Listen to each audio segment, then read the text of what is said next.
Ewel Aftermath. Written and narrated by JDSD. The prologue. All citizens, please evacuate to the nearest bomb shelter. If you have your ticket, please report to your ordered under Eden. This is not a drill.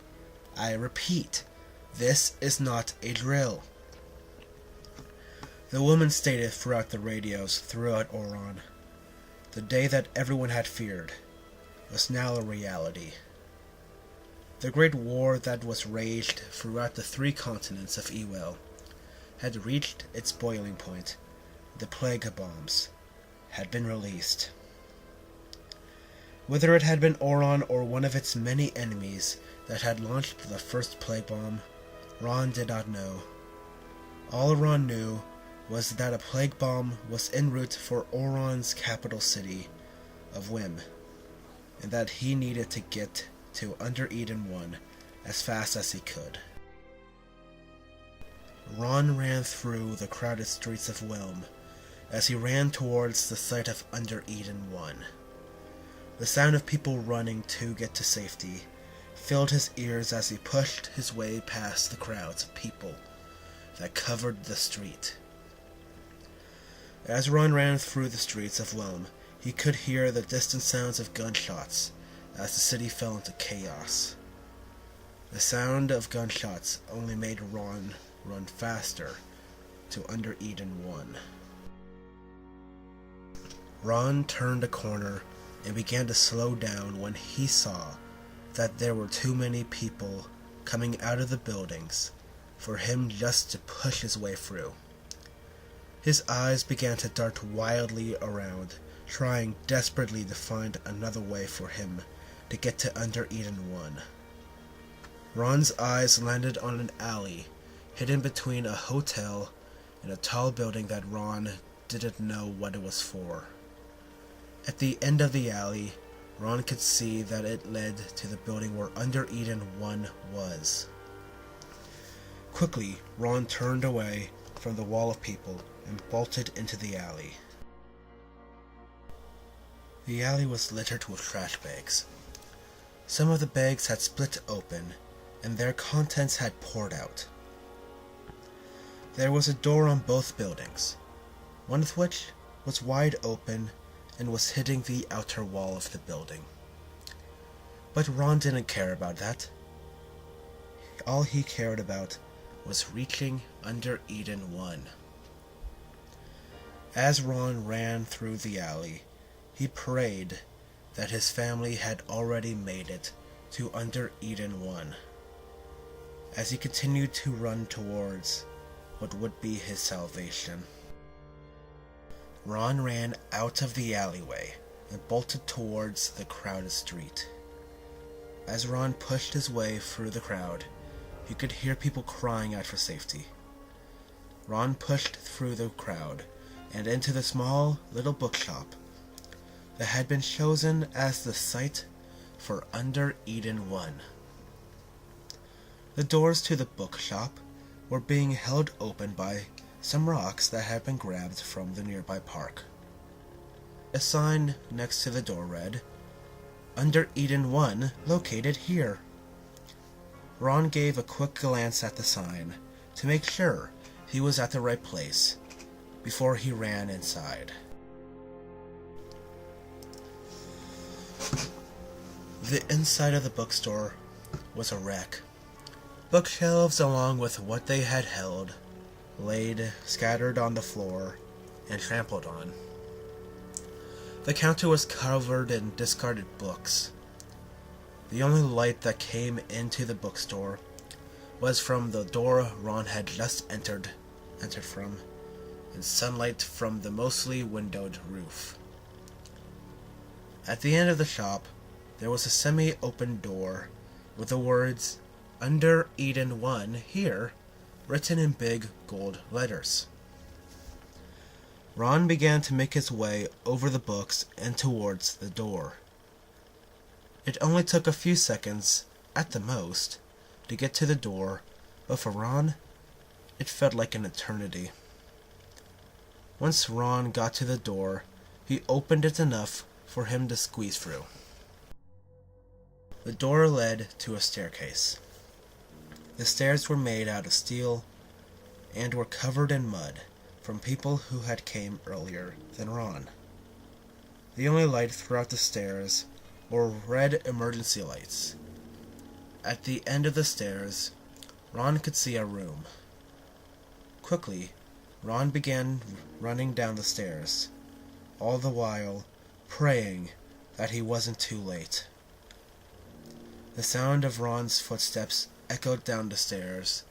With his frantic steps, Ron could hear the sound of his heartbeat beating in his head as he reached the bottom of the stairs. The stairs led to a wide steel room.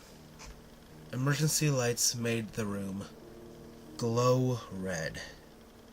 In the corner of the room, there was a small intercom system that Ron guessed was connected into Under Eden 1 itself.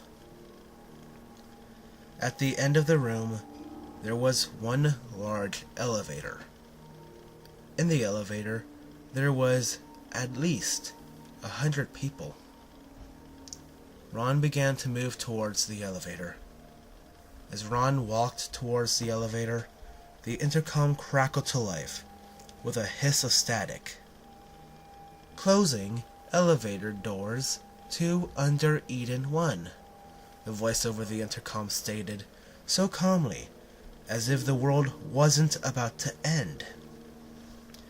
Ron began to move faster, but he had already pushed himself too far. Before he could make it to the elevator, the steel doors came from the sides and closed the elevator from the outside. Ron could hear the sound of the elevator going down. "The elevator closed?" a man asked in disbelief behind Ron. Ron turned to face the man that, like him, was now doomed. "You just missed it," was all Ron could mutter before he fell to the ground, tired. The man who had arrived was wearing a black suit and had short brown hair. The man, Ron realized, was holding a bottle of wine in both of his hands. The man sighed and turned around. Where are you going?" Ron asked weakly. The man turned to face Ron with a look of amusement on his face. "Why, my fellow man, I'm gonna go topside and watch the world we know die in a fiery death," the man told Ron while holding out one of the wine bottles. "Since if you stay here, you will simply die slowly from the plague the bombs will bring anyway. Do you care to join me in watching the world end?" the man asked with a smile that in this situation, Ron couldn't believe was genuine. What the man said was true.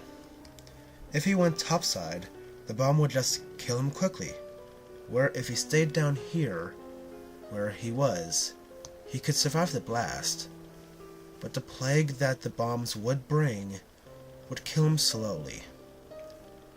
With a sigh, Ron rose to his feet and walked towards the man.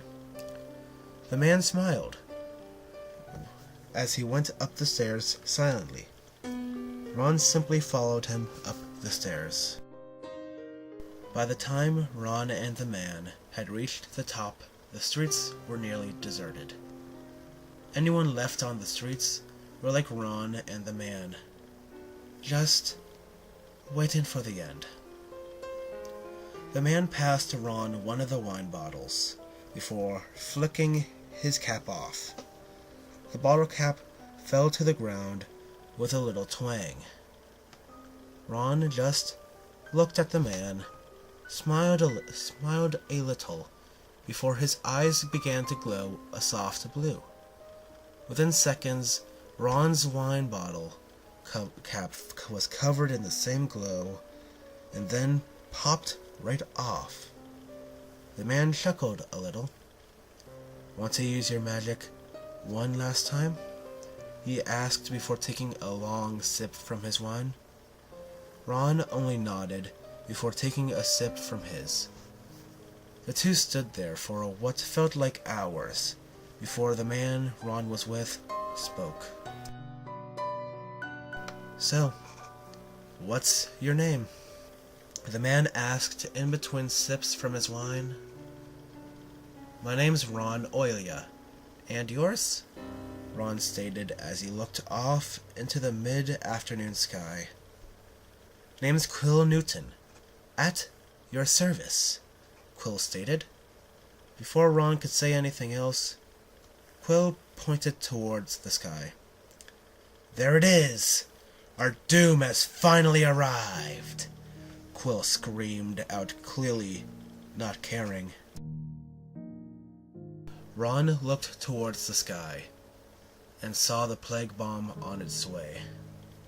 Its black, nearly oval-like body was quite noticeable in the bright blue sky. Ron stared at the bomb for a few seconds before turning to Quill. Why aren't you scared?" Ron asked. It was really quite odd that Quill didn't seem scared by the bomb. In fact, he seemed to be having the best time of his life. "Why, these are the last few moments of our lives, and personally, I would rather go out with a laugh than with a scream." Quill laughed out, still looking at the bomb. Before Ron could say anything else, the bomb hit the ground, and a wall of death hit both Ron and Quill. The last thing Ron heard before the wall of bright death that had came from the bomb hit him was Quill laughing like a madman as the wall of death hit the two of them.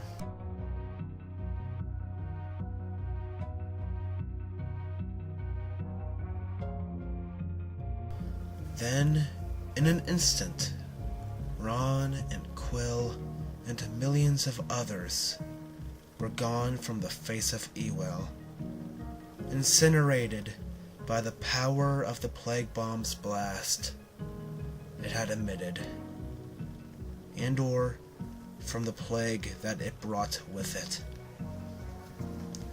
But as it would turn out, Ron got lucky, for he would not have to see the terrors of the ruins of the land that he once lived in. He would not have to bear witness to what the plague would bring upon the already wounded lands of Oron, of what the plague would create. Ron would not have to see the aftermath